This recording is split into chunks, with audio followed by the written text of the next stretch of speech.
রাজনৈতিক প্রক্রিয়ায়, কিন্তু মিটিং মিছিল করতে দেবেন না। অচিরেই ইনশাআল্লাহ দেখবেন জামাত ইসলামী এবং জনগণ এক হয়ে গেছে, জালেমের পতন হবে। তবে মানববন্ধন করতেছিলাম সরকারের আচরণে চাই, কারণ তারা বুঝতে পেরেছে তারা ভোট করার কোনো সম্ভাবনা নেই। এটা বুঝতে পেরে আজকে তারা হিসেব ধরলে মানুষের ছাড়ে, তবে বাংলাদেশের আবার আড়িয়াল বিল যারা ধরে তারেও কিন্তু ছাড়ে না। করেছিল গণতন্ত্রকে তারা হত্যা করেছিল। কাণ্ড করবেন না, আপনাদেরকে আমরা বিশেষভাবে দৃষ্টি আকর্ষণ করতে।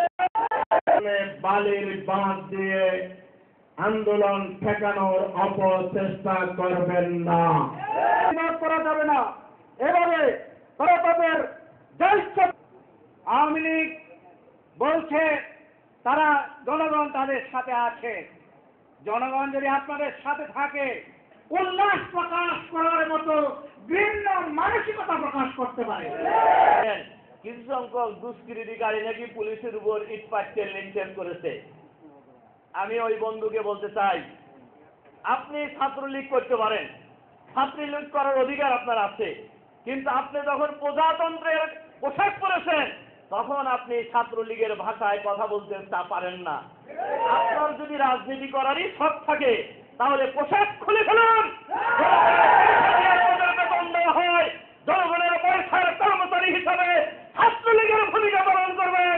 এটা বাংলাদেশের জনগণ মেনে নেবে না, মানে হবে না।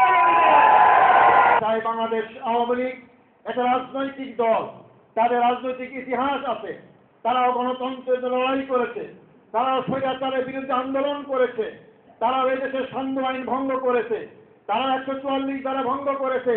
সেই আওয়ামী লীগ কেন আজকে ভুলে যায় যে জনগণের বিরুদ্ধে এই যত সান্ধ্য আইন জারি করা হোক, জনগণের বিরুদ্ধে যত 144 ধারা জারি হোক, জনগণ যখন ফুঁসে ওঠে তখন 144 ধারা সান্ধ্য আইন জনগণ মানে না।